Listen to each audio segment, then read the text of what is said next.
이 오디오는 엠파 채널에서 제작되었습니다. 밤하늘의 저 아득한 별빛을 보면서 인류는 아주 오랫동안 같은 상상을 해왔죠. 저 수십억 년의 시간을 건너온 빛 너머에 과연 우리 말고 또 다른 존재가 있을까 하는 그런 질문이요. 네, 그렇죠. 영화에선 거대한 우주선이 도시 상공을 뒤덮고 그런 식으로 상상을 구체화했지만 어쩌면 현실은 훨씬 더 조용하고 또 미스테리하게 찾아올지도 모릅니다. 오늘 보내주신 자료들을 보면서 딱 그 생각을 했어요. 아, 오모아모아 말씀이시군요. 네, 맞습니다. 오늘 저희가 함께 파헤쳐 볼 자료는요. 2017년에 우리 태양계를 방문했다가 호련히 사라진 그 미스터리한 손님 오umuamua 에 대한 이야기입니다. 네, 이게 정말 우주적 스케일의 뺑소니 사건 같은 거죠. 맞아요. 범인은 흔적만 남기고 사라졌는데 과학자들은 그 남겨진 단서들을 보면서 아직도 그게 대체 뭐였냐 이걸로 엄청난 논쟁을 벌이고 있거든요. 그렇죠. 그래서 오늘 저희의 목표는 이겁니다. 이 자료에 담긴 단서들을 하나씩 따라가 보면서 오umuamua가 왜 그냥 평범한 소행성이나 해성이 아닐 수 있는지, 그리고 왜 당시 하버드대 천문학과장까지 나서서 이거 외계 문명의 증거일 수 있다 이런 폭탄 발언을 했는지 그 내막을 한번 제대로 들여다보는 거죠. 네, 아주 흥미로운 주제입니다. 자, 그럼 2017년 10월 19일 하와이의 그날 밤을 한번 돌아가 볼까요? 네, 그날 밤 하와이의 판스타스 망원경은 평소랑 똑같았어요. 지구로 돌진할지 모르는 소행성들을 계속 감시하고 있었죠. 아, 늘 하던 일이군요. 그렇죠. 수백 개의 움직이는 빛점들 사이에서 유독 하나가 눈에 띈 거예요.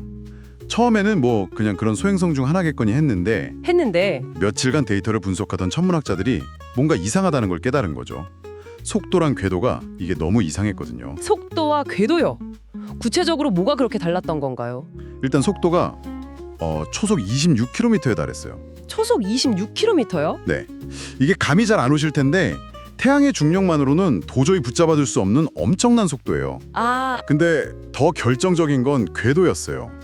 우리 태양계 행성이나 헨리 해성 같은 천체들은 태양 주위를 도는 타원 궤도를 그리잖아요. 네, 계속 같은 길을 빙글빙글 도는 것처럼요. 언젠간 다시 돌아오고. 맞아요. 그런데 오umuamua는 쌍곡선 궤도를 그리고 있었던 거죠. 쌍곡선 궤도? 네, 이건 비유를 하자면 고속도로에 잠깐 진입했다가 그대로 톨게이트를 통과해서 영원히 떠나버리는 자동차 같은 거예요. 아, 한번 스쳐 지나가면 그걸로 끝이다. 바로 그거죠. 이게 아주 명백한 증거였습니다. 이 방문객이 우리 태양계가 아니라 저 머나먼 다른 별에서 왔다는 최초의 증거요. 다른 항성계에서 온 최초의 손님이라.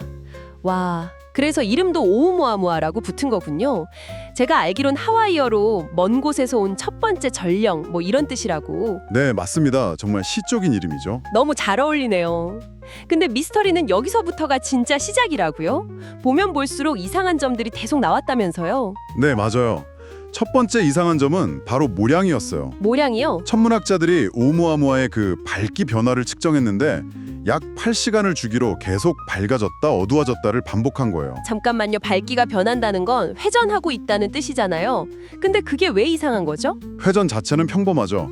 문제는 그 밝기 변화의 폭이 무려 10배에 달했다는 겁니다. 10배요? 그게 가능한 수치인가요? 무슨 탐조등처럼 한쪽은 엄청 밝고 다른 쪽은 새까맣지 않고서요? 바로 그 지점이에요.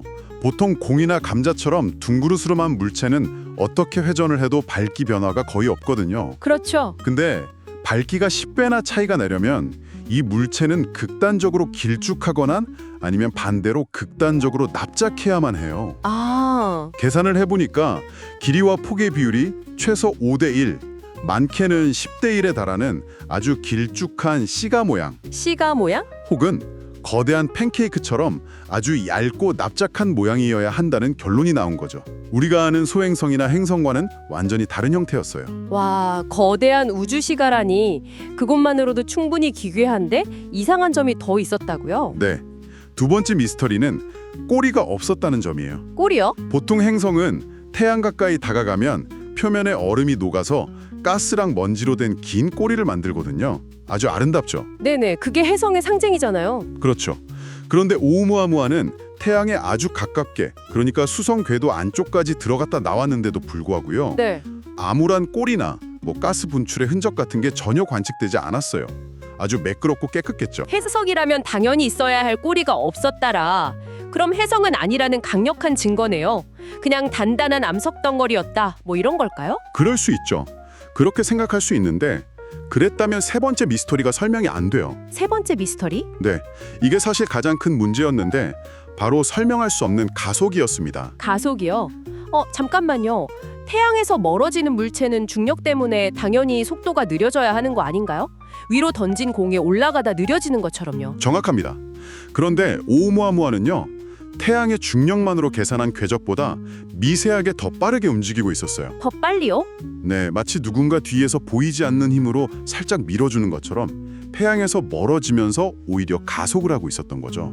와, 정리해 볼게요. 극단적으로 길거나 납작한 모양, 혜성이 아닌데 설명할 수 없는 가속. 이 세 가지가 합쳐지니까 이건 정말 보통 문제가 아니네요. 그렇죠. 그래서 과학계가 크게 둘로 나뉘기 시작한 거군요. 네, 한쪽은 이건 우리가 아직 모르는 어떤 기이한 자연현상일 뿐이다, 이런 입장이었고, 다른 한쪽에선 어쩌면 이건 자연적인 물체가 아닐 수도 있다, 이런 조심스러운 의문을 제기하기 시작한 거죠. 그리고 그 논쟁의 한가운데에 당시 하버드대 천문학 과장이었던 아비로브 교수가 있었고요. 바로 그 사람이죠. 아비로브 교수, 이 사건 때문에 정말 유명해진 분이죠. 2018년에 오umu아무아는 인공물일 수 있다는 취지의 논문을 발표해서 과학계를 그냥 발칵 뒤집어 놨다고 들었어요. 맞아요. 로브 교수가 뭘 주장했냐면 오umu아무아의 그 미스터리한 가속이 태양 빛의 압력, 그러니까 광합 때문일 수 있다는 가설을 제시했어요. 빛의 압력이요? 네, 솔라세일 또는 광도시라고 부르는 기술인데요. 아주 얇고 넓은 돛을 펼쳐서 태양빛을 받아서 나아가는 원리예요. 우주 돛담배 같은 거네요. 딱 그거죠. 연료 없이 우주를 항해하는. 광도시라. 그거 완전 SF 영화에는 나올 법한 이야기 같은데 실제로 가능한 기술이에요? 그럼요. 이미 2010년에 일본의 우주 탐사선 이카로스가 실험에 성공한 적이 있습니다. 아, 진짜요? 네. 그래서 만약에 오umu아무아가 외계 문명이 만든 아주 얇고 넓은 인공적인 판 같은 물체였다면, 그랬다면 꼬리 없이 태양빛만으로 가속하는 현상이 완벽하게 설명이 되는 거예요. 심지어 그 극단적으로 납작한 모양까지도요. 와, 그렇게 들으니까 정말 퍼즐 조각이 딱 맞춰지는 느낌이네요. 하지만 외계 기술이라니 이거 너무 성급한 결론 아닌가요? 주류 과학계에서는 반발이 엄청 왔을 것 같은데요. 당연히 그랬죠. 특별한 주장에는 특별한 증거가 필요하다. 이게 과학계의 기본 원칙이잖아요. 네. 외계인이라는 가설을 꺼내기 전에 가능한 모든 자연적인 설명을 먼저 검토해야 한다, 이런 비판이 쏟아졌어요. 그래서 여러 대안 가설들이 나왔습니다. 어떤 것들이 있었나요? 분명히 이 미스테리한 가속을 설명하려는 다른 시도들이 있었을 텐데요. 가장 먼저 나온 가설 중 하나는 이게 수소 얼음 덩어리라는 주장이었어요. 수소 얼음이요? 네, 순수한 수소 얼음이 태양열에 증발하면서 가스를 분출하는데 이 가스가 너무 투명해서 우리 망원경에는 안 보였을 뿐이다. 그 힘으로 가속했다는 설명이죠. 오, 그럴듯한데요. 눈에 보이지 않는 로켓 분사 같은 거네요. 네, 근데 이게 치명적인 약점이 있었어요. 수소 얼음은 우주 공간에서 아주 불안정해요. 다른 별에서 우리 태양계까지 그 수백만 년 혹은 수억 년을 날아오는 동안 진작에 다 증발해서 사라져버렸을 거라는 반박이 나온 거죠. 아, 여행길이 너무 길어서 목적지에 도착하기도 전에 몸체가 사라져버린다. 그럼 다른 가설은요? 그래서 나온 게 질소 얼음 가설입니다. 질소 얼음. 네, 명왕성 표면처럼 질소가 꽁꽁 얼어붙은 그런 천체에서 떨어져 나온 조각이라는 거죠. 질소는 수소보다 훨씬 단단하고 안정적이니까 긴 여행을 버틸 수 있다는 장점이 있었어요. 그건 좀 더 가능성이 있어 보이는데요. 하지만 이번엔 확률적인 문제가 있었어요. 우리 태양계 바깥에 어떤 행성계에 명왕성 같은 천체가 있고 거기서 거대한 질소 얼음 덩어리가 떨어져 나와서 그 머나먼 길을 여행하다가 하필이면 정확히 우리 태양계로 들어올 확률, 네. 이걸 계산해 보니 거의 0에 가까웠던 거죠. 너무 인위적인 설정이라는 비판을 피할 수가 없었어요. 결국 모든 자연적 설명에는 하나씩 큰 약점이 있었군요. 뭐 하나 딱 떨어지는 답이 없네요, 정말. 하나 더 있습니다.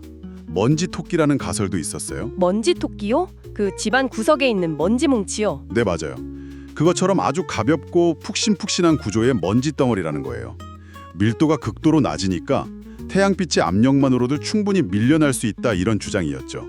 먼지 덩어리가 그렇게 먼 거리를 여행할 수 있을까요? 중간에 작은 돌멩이 하나만 부딪혀도 그냥 산산조각 날 것 같은데. 바로 그겁니다. 그 수억 년의 성간 여행 동안 마주칠 수많은 충돌과 혹독한 환경을 그렇게 연약한 구조가 과연 견뎌냈을까? 이건 좀 어렵다고 보는 거죠. 결국 어떤 가설도 오umu아무아의 모든 이상한 특징들을 속 시원하게 설명하지 못했군요. 네, 그랬죠. 이렇게 되니까 아비 로브 교수의 주장이 다시 들리네요. 그가 외계 기술다 이렇게 단정한 게 아니라 그렇죠. 자연적인 설명이 전부 막히는 상황이니까 인공물을 가능성도 이제는 진지하게 고려해봐야 한다고 주장한 거군요. 정확합니다. 이 논쟁의 핵심은 사실 외계인이냐 아니냐가 아니에요.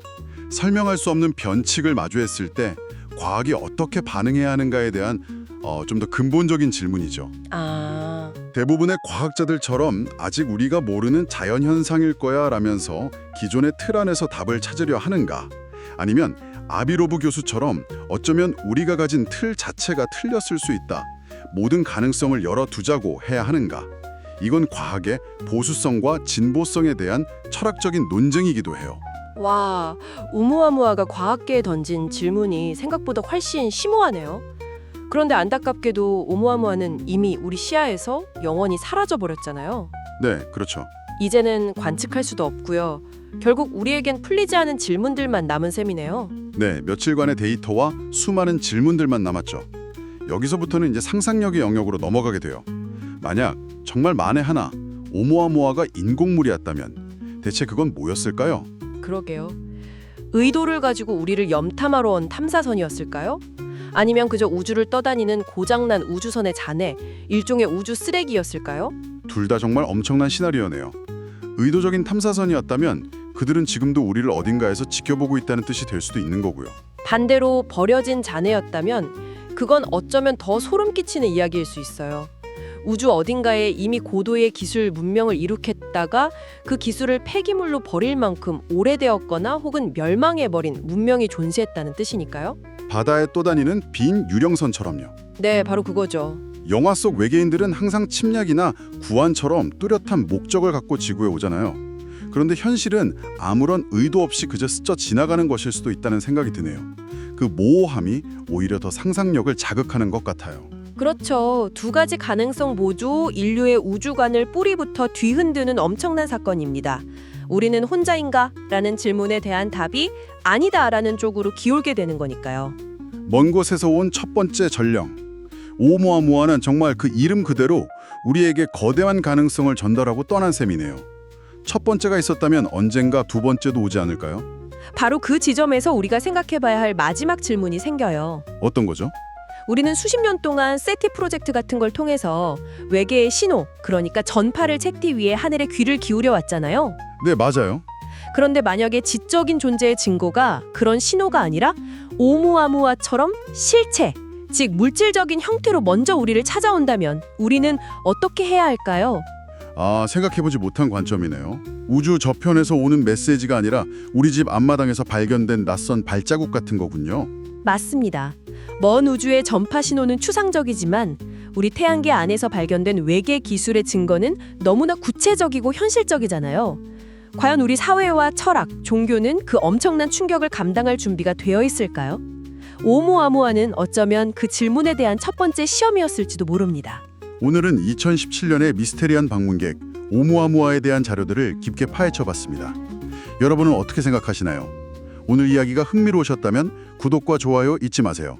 감사합니다.